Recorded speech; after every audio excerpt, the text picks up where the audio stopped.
Hey guys, welcome back to Tafili Space, and here are the top 5 space news picks for the week. At number 5 this week, the RS-25 engine test fires.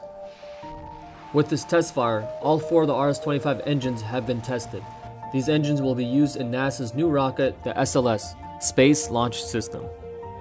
The RS-25 engine was first designed for the space shuttle, successfully achieving lift capability to orbit 135 times. It has since then been redesigned and overhauled, omitting over 700 different parts and welds, reducing its weight and increasing its power. The manufacturing of the RS-25 has changed too. It has a faster production time and it is more cost effective. NASA is planning a launch for the SLS with the RS-25 engines later on this year. At number 4 this week, JAXA launches rocket. Japan's Aerospace Exploration Agency, JAXA, has successfully launched the smallest rocket ever to carry a satellite into orbit.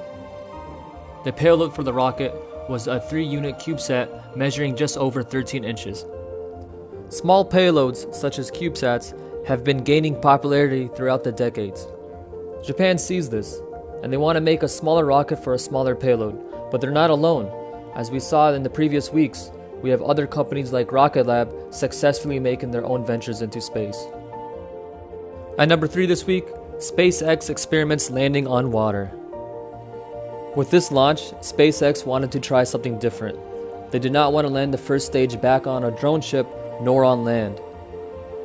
Elon Musk revealed that the rocket was actually testing out a very high-powered landing technique, and SpaceX did not want to hurt the drone ship during the fall.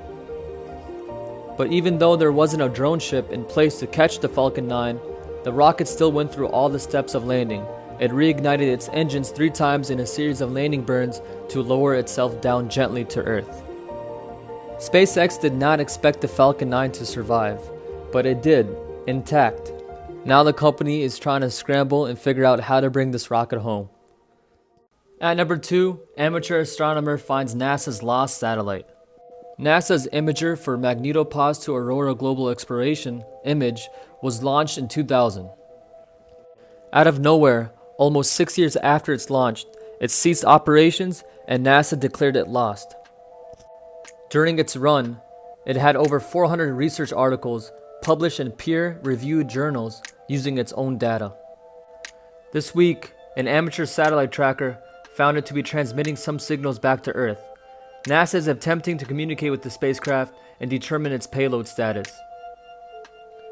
It will take until mid-February to adapt old software and databases to current systems. The amateur astronomer was actually trying to find Zuma, the DoD's secret spacecraft, but instead found something else, NASA's lost satellite. And at number 1 this week, it has been 60 years since the launch of Explorer 1.